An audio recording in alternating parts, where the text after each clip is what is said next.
আসসালামু আলাইকুম এভরিওয়ান। আজকে আমরা চলে আসলাম চীনের নানজিং শহরের একটি মার্কেটে। চীনের মার্কেটগুলো এতটা বড় যে এখানে ফাউন্টেন পর্যন্ত দেখা যায়। অনেক ফাউন্টেন, অনেক মানুষ, অনেক দোকান, অনেক অনেক পর্যটক। এমনকি ছোট, ছোট শহরগুলোতেও মানুষের পরিমাণ তেমনটা লক্ষ্য করা যায় না, যেমনটা বাংলাদেশে আমাদের ঢাকা, গুলিস্তান এসবে লক্ষ্য করা যায় আরকি। আমি বাংলাদেশকে ছোট করছি না। তবে চায়নায় চায়না আসলে ২০৫০ সালে বাস করতেছে। সো আমরা যদি তাকাই চীনের ছোট, ছোট শহরগুলো আমাদের চেয়ে অনেক, অনেক, অনেক আধুনিক। এরা এদের পরিবেশ সম্পর্কে প্রচুর সচেতন। এদের মূল জিনিস কি জানেন? এটা হচ্ছে এরা এদের চারপাশ অনেক মানে পরিষ্কার রাখে। কেউ কোনো ময়লা নিচে ফেলে না। আর আমরা বাঙালিরাও ঠিক তেমনই।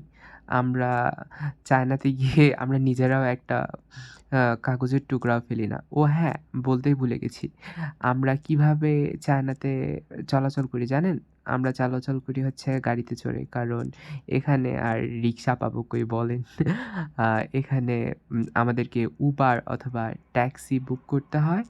আর Uber এর মাধ্যমেই হয়তোবা BC1 বাংলাদেশী টাকায় ৳৩৪০ অথবা ৳৪০০ র মতো করে পড়ে।